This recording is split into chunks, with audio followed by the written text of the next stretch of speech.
اپنے دین میں غلو سے کام مت لو۔ بہرحال اس میں محبت ہی کا غلو ہے، عقیدت ہی کا غلو ہے، کوئی حضور سے دشمنی تو نہیں ہو سکتی معاذ اللہ، لیکن یہ ہے کہ محبت میں بھی یہ مقام ایسا ہے اصل میں کہ یہاں پر بڑی احتیاط کی ضرورت ہے۔ با خدا دیوانہ باشد با محمد ہوشیار، اس کے دونوں مفہوم ہیں۔ آپ خدا کے ساتھ کبھی کوئی شکوہ شکایت بھی کر لیں کوئی بات نہیں، لیکن یہ اللہ حضور کے ساتھ بڑا محتاط اندازہ ہونا چاہیے۔ با خدا دیوانہ باشد با محمد ہوشیار، لیکن اس کا دوسرا مفہوم بھی ہے، خدا کی جتنی مدح آپ کر سکتے ہو کر جائیے، مبالغہ ہو ہی نہیں سکتا، وہ پھر بھی اس کا مقام اس سے بلند ہے جو آپ بیان کر سکیں گے۔ اللہ کا مقام پھر بھی اس سے بہت اعلیٰ ہے، لیکن یہ ہے کہ یہاں احتیاط کی ضرورت ہے۔ محمد کو صلی اللہ علیہ وسلم ایک مقام سے آپ نے اٹھا دیا تو پھر الوہیت میں شامل کر دیں گے، یہ شرک ہو جائے گا، ان الشرک لظلم عظیم۔ یہاں احتیاط کی ضرورت ہے۔ ادبگاہ ہیس دے آسما عرش نازک تر، نفس گم کردہ می آیت جنید و باید دی جا۔ یہاں پر امکان تو ہوتا ہے محبت کی غلوب میں آدمی جو ہے اپنے ہوش و حواس قائم نہیں رکھ پاتا، لیکن بڑی احتیاط کی ضرورت ہے۔ یہ جو میں نے عرض کیا ہے کہ یہ چیزیں جو ہمارے ہاں ہیں، یہ شاعروں کی خیال آرائی، مبالغہ آرائی، نعت گوں کی اور واعظین کی وہ جو انتہا پسندی، یہ در حقیقت وہ ہے، ورنہ واقعہ یہ ہے کہ ہمارے ہاں کے مسلمہ فرقوں کے مسلمہ اور مشترک عقائد میں ایسی کوئی بات آج تک شامل نہیں ہوئی، اور یہ حقیقت ہے کہ یہ ایک بہت بڑا معجزہ ہے۔ اس لیے کہ آپ غور کیجئے، دوسرے رسولوں کی امتوں پر ذرا غور کیجئے کہ کسی رسول کی امت کو اپنے رسول سے وہ محبت اور عقیدت نہیں ہو سکتی جو امت محمد کو اپنے رسول سے ہے صلی اللہ علیہ وسلم۔ اس کے باوجود سائملٹینیس کنٹراسٹ ہے، انہوں نے خدا بنا دیا، خدا کا بیٹا بنا دیا، لیکن یہاں سب کو معلوم ہے کسی نے آج تک حضور کے بارے میں یہ نہیں کہا کہ خدا کا بیٹا ہے وہ، بلکہ یہ کنٹراسٹ اور نمایاں ہو جائے گا جب آپ اس حقیقت کو سامنے رکھیں کہ حضور کے ایک امتی کو خدا کہنے والے پیدا ہوئے۔ حضرت علی رضی اللہ تعالیٰ عنہ کے الوہیت کا عقیدہ پیدا ہوا، برملا وہ لوگ پیدا ہوئے جنہوں نے کہا کہ خدا ہے۔ حضرت علی نے انہیں جلایا ہے، عبداللہ ابن سبا اور اس کے ساتھیوں کو آگ میں جلایا ہے، اور وہ جل جانا انہوں نے پسند کیا ہے، لیکن وہ اپنے عقیدے سے تائب نہیں ہوئے۔ انہوں نے یہی کہا کہ تو رب ہے، ہمیں آزما رہا ہے، امتحان ہے، آزما لے، ہم قائم رہیں گے اپنے عقیدے میں، جان دے دی، اس لیے کہ فتنہ نہیں اٹھایا جا سکتا جب تک کہ انسان جانے دینے کو تیار نہ ہو، نہ کوئی خیر کا کام ہو سکتا، نہ کوئی شر کا فتنہ اٹھایا جا سکتا۔ چنانچہ وہ عقیدہ آج تک ہے، لوگ موجود ہیں جو حضرت علی کو رضی اللہ تعالی عنہ خدا کہتے ہیں، آج بھی موجود ہیں، اور جو لوگ نہیں بھی کہتے، اب آپ سوچئے اہل تشیع کے ہاں جو غلو ہے حضرت علی کے مقام اور مرتبے کے بیان کرنے میں، اس سے تو سبھی واقف ہیں، تو سنی کہاں پیچھے ہے؟ کیا یا علی مدد کا نعرہ نہیں لگاتے سنی؟ معلوم ہوا، اور کبھی آپ نے نہیں دیکھا ہوگا کہ یا محمد مدد کا نعرہ لگے، یا محمد مسجد میں لکھا رہے گا، یا یہ کہ کہیں جلسے کے اندر ظاہر کرنے کے لیے نعرہ تکبیر، اور اس کے بعد پھر یہ کہ نعرہ رسالت میں یا محمد، یہ صرف اپنے جلسے اپنے تشخص کو نمایاں کرنے کے لیے، ورنہ یہ کہ یا محمد مدد کا نعرہ آج تک نہیں، یا علی مدد ہے، یہ ہمارے جوہلا کے ہاں بھی موجود ہے۔ یہ میں کنٹراسٹ بتا رہا ہوں آپ، بلکہ یہاں نوٹ کر لیجئے کہ حضور صلی اللہ علیہ وسلم نے یہ بات کہی تھی حضرت علی سے کہ اے علی، تمہارے ساتھ بھی وہی معاملہ ہوگا جو حضرت عیسیٰ کے ساتھ ہوا تھا۔ ایک گروہ ان کی دشمنی میں اس حد تک چلا گیا، اس انتہا کو کہ انہیں مرتد قرار دیا، ولد الزنا قرار دیا، واجب القتل قرار دیا، اور بس پڑتے انہوں نے سولی پر چڑھا کر دم لیا۔ یہ دوسری بات ہے اللہ نے کیا معاملہ کیا۔ اور ایک دوسرا گروہ ان کی عقیدت کی اس غلو کے اندر اس انتہا کو پہنچا کہ خدا کا بیٹا بنا دیا۔ اے علی تمہارے ساتھ بھی یہی ہوگا۔ چنانچہ آپ کو معلوم ہے خوارج نے حضرت علی کو مرتد قرار دیا، واجب القتل قرار دیا، اور ایک بدبخت خارجی نے حضرت علی کو شہید کیا۔ اس انتہا تک پہنچے، اور دوسری انتہا یہ کہ ان کو خدا کہنے والے پیدا ہو گئے، اور وہ تو خیر پیدا ہوئے، عبداللہ ابن سبا اس کے ساتھی نصیریوں کا عقیدہ آج تک بھی یہی ہے۔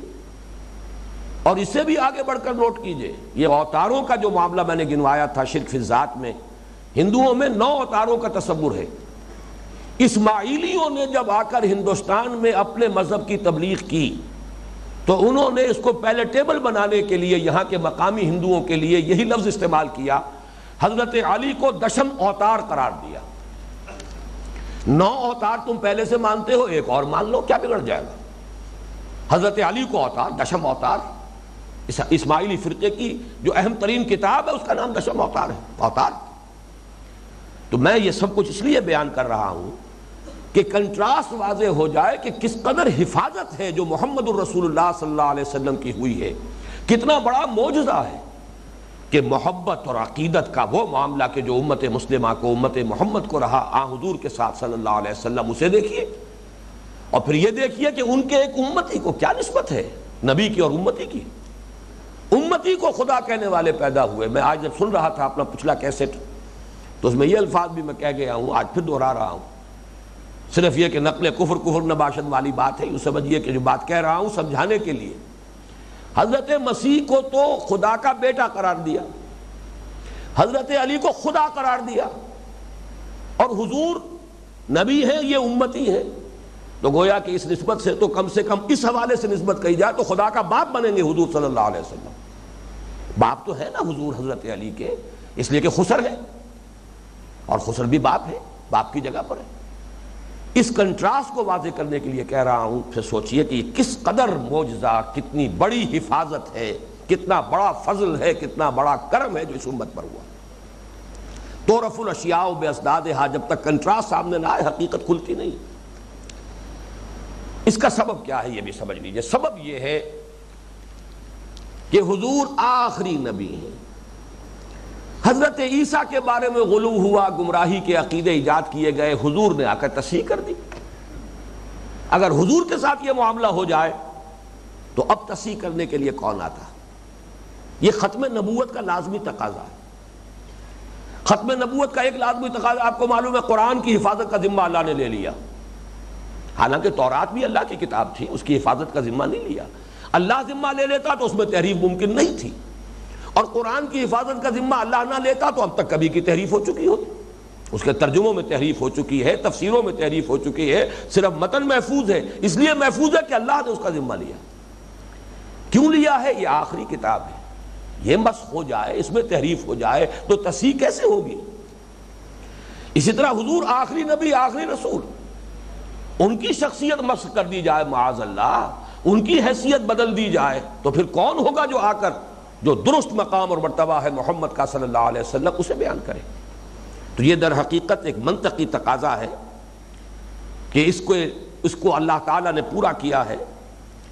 اب نوٹ کیجئے کہ یہ جو حفاظت ہوئی ہے اصلاً تو ہم کہیں گے یہ قدرت خداوندی کا مظہر ہے، اللہ کا فیصلہ ہے، اللہ کی قدرت سے ہوا، لیکن اس میں اللہ تعالیٰ کی طرف سے اور خود حضور کی طرف سے جو احتیاطیں ہوئی ہیں ان کو ضرور ذرا نوٹ کر لیجئے۔ یہ گویا کہ اسباب ہے، جیسے قرآن مجید کی حفاظت تو اللہ کر رہا ہے، لیکن اس کا ذریعہ بنا دیا حفظ کا نظام۔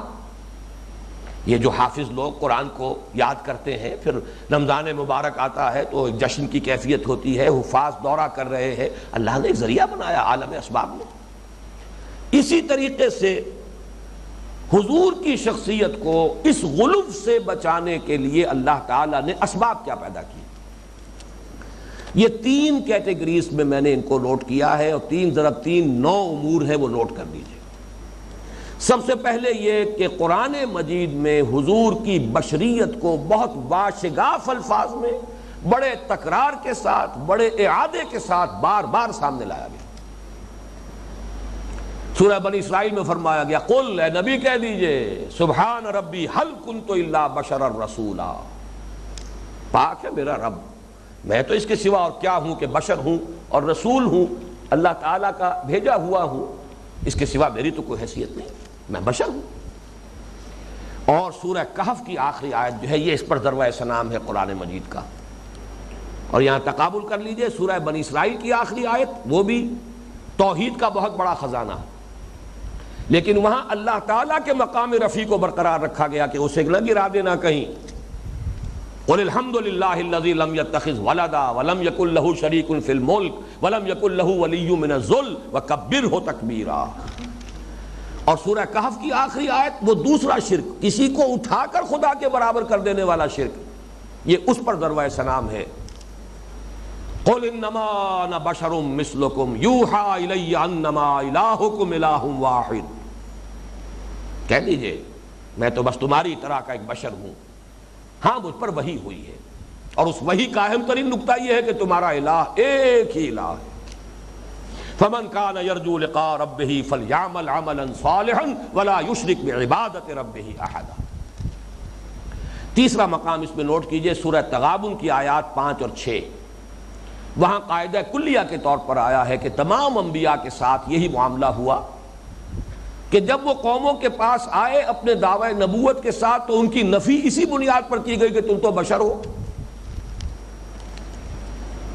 الم یاتکم نبأ الذین کفروا من قبل فذاقوا وبال امرہم ولہم عذاب علیم ذلک بانہ کانت تأتیہم رسلہم بالبینات فقالوا ابشر یہدوننا فکفروا وتولوا واستغنى اللہ واللہ غنی حمید۔ یہی شے ہمیشہ لوگوں نے ایک بہانہ اختیار کیا تھا، تم تو ہمارے جیسے بشر ہو، کیا بشر ہمیں ہدایت دیں گے؟ کیا بشر اللہ رسول بنا کر بھیجے گا؟ ہم ماننے کو تیار نہیں۔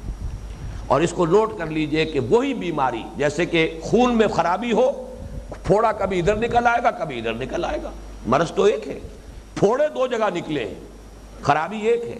یہی خرابی ہے کہ جو اس وقت ظاہر ہوئی اس شکل میں کہ رسولوں کا انکار کیا گیا اس بنیاد پر کہ تم تو بشر ہو، اور ان کی امتوں نے پھر اسی بیماری کے تحت رسولوں کی بشریت کا انکار کر دیا۔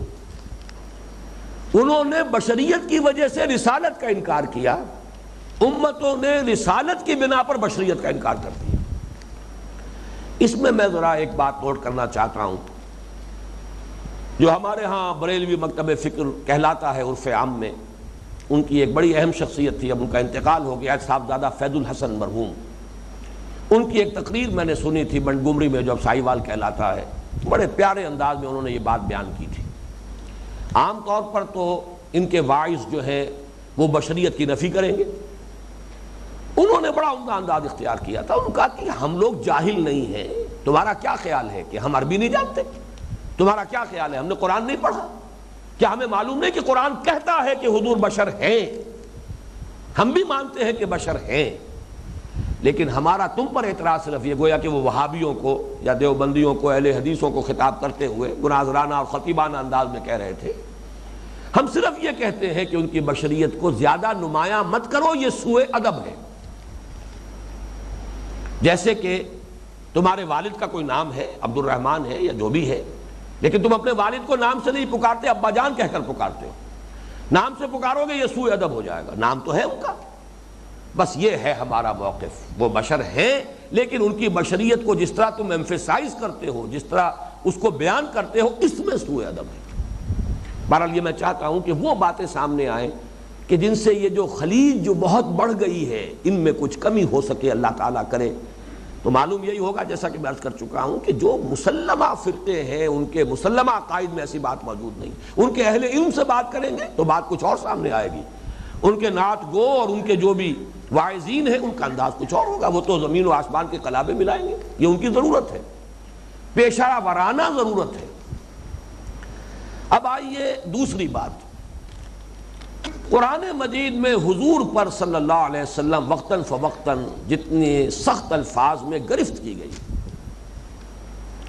واقعہ یہ ہے کہ بسا اوقات آدمی گھبرا جاتا ہے، وہاں ترجمہ کرتے ہوئے زبان لڑکھڑاتی، کیا کریں یہاں، عربی زبان ہے ترجمہ کریں لیکن وہ سوء ادب ہے، ہماری زبان جو رکتی ہے موجود، وہ بھی در حقیقت میرے نزدیک اسی لیے کہ وہ مقام، جیسا کہ کہا ہے شیخ ابن عربی کا یہ شعر مجھے بہت پسند ہے، الرب رب وان تنزل والعبد عبد وان ترقا، رب رب ہی ہے خواہ کتنا ہی نزول اختیار فرما لے۔